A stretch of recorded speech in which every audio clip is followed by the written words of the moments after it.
Welcome to my channel. اس کے سیاہ بال ہوا کے جھونکوں سے اس کی شانوں اور اس کی کمر تک ہلکورے کھا رہے تھے۔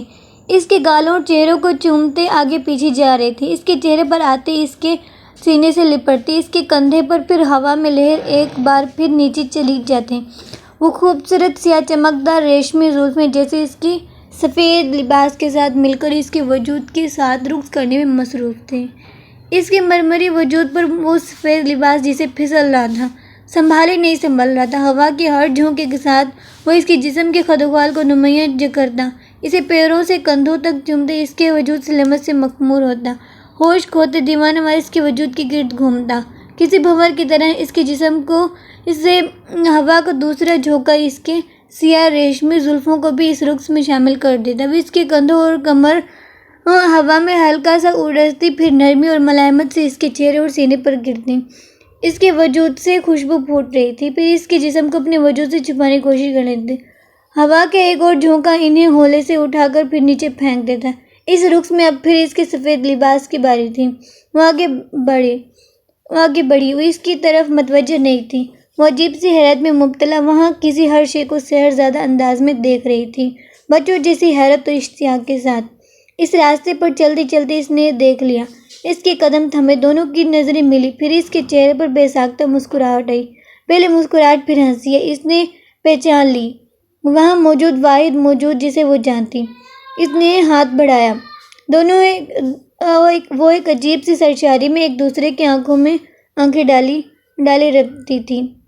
اس کی گہری سیاہ مسکراتی ہوئی آنکھیں ہیرے کی کمپیوں کی طرح چمک رہی تھیں۔ یہ وہ چمک اسے دیکھ کر بڑھ گئی۔ اس کے خوبصورت ہونٹوں پر نمی تھی، یوں جیسے وہ ابھی کچھ پی کر آئی ہو۔ اس کی ٹھوڑی ہمیشہ کی طرح اٹھی ہوئی تھی۔ اس کی سراہی دار گردن کو دیکھتے ہوئے اس نے اس کا ہاتھ پکڑ لیا۔ اس کی آنکھوں کی چمک اور مسکراہٹ بڑھی۔ تم میرا انتظار کر رہے تھے؟ ہاں، بہت دیر کر دی۔ نہیں، بہت زیادہ نہیں۔ اس کا ہاتھ پکڑ کر راستے پر چلنے لگا۔ ہوا ابھی بھی ان دونوں کے وجود کے ساتھ، وہاں موجود ہر شے کے ساتھ اٹکلیاں کرنے میں مصروف تھی۔ وہ ابھی بچوں جیسی حیرت اور خوشی کے ساتھ وہاں موجود ہر شے کو کھوجنے میں مصروف تھی۔ وہ اس کھلکھلاہٹ اور شفاف ہنسی وہاں فضا کو ایک رنگ سے سجانے لگے تھے۔ فضا میں ایک دم ایک عجیب دل فریب سا ساز بجنے لگا تھا۔ وہ ٹھٹکی، پھر بے اختیار کھلکھلائی۔ اس کے ہاتھ سے ہاتھ چھڑاتے ہوئے اس نے راستے پر قدم آگے بڑھائے، پھر اس نے دونوں بازو ہوا میں پھیلائے رقص کے انداز میں گھومتے دیکھا۔ وہ بے اختیار ہنسی، اس راستے پر کسی ماہر بیلے رینا کی طرح رقص کرتی وہ دور جا رہی تھی۔ اس کے جسم پر موجود سفید لباس اس کے گھومتے جسم کے گرد ہوا میں اب کسی پھول کی طرح رخسار تھے۔ وہ اب آہستہ آہستہ ہوا میں اڑنے لگی تھی۔ ہوا کے معطر جھونکے بڑی بڑی نرمی سے اسے جیسے اپنے ساتھ لے جا رہے تھے۔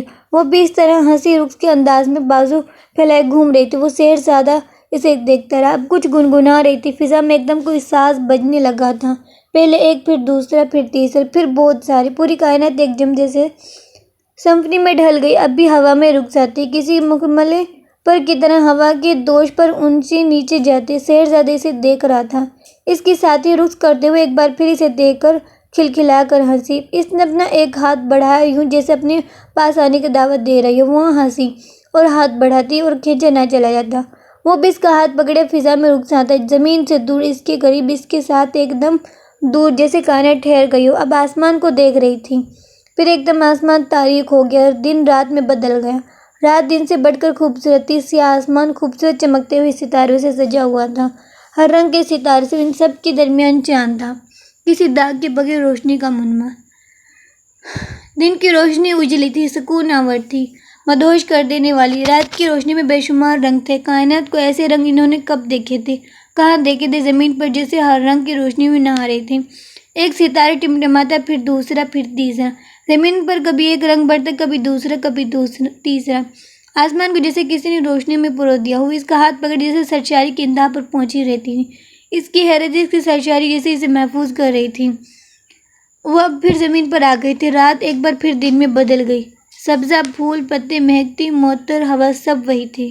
اس کے ساتھ چلتے چلتے اس نے اپنے پیروں کے نیچے جاتے مخملی سبزے پر سجے پھولوں کو دیکھا، پھر ہاتھ بڑھایا، اس کے ہاتھ میں وہ پھول آ گئے، پھر دوسرا، پھر تیسرا، پھر دور دور تک پھیلے سبزے کے سارے پھول جیسے کسی مقناطیس کی طرف آئے تھے۔ سینکڑوں، ہزاروں، لاتعداد بے شمار اتنے کہ اس کے ہاتھ سنبھال نہیں پا رہے تھے۔ وہ اب اس کے ہاتھوں پر، اس کے بالوں پر، اس کے لباس پر، اس کے جسم پر وہ خوشی سے بے خود ہو رہی تھی، سرشار ہو رہی تھی۔ پھر اس نے ہاتھ کے اشارے سے انہیں ہوا میں اچھالا۔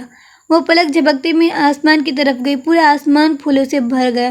چند لمحوں کے لیے پھر پھولوں کی بارش ہونے لگی۔ وہ دونوں ہنس رہے تھے، پھولوں کو بارش کے قطروں کی طرح مٹھیوں میں بھرتے اور چھوڑتے، بھاگتے، کھلکھلاتے وہ سب زمین پر گر کر ایک بار پھر سبزے میں اپنی جگہ سج گئے تھے، وہاں جہاں وہ تھے، وہاں جہاں انہیں ہونا چاہیے تھا۔ وہ ایک بار پھر آسمان کو دیکھ رہے تھے۔ وہاں اب بادل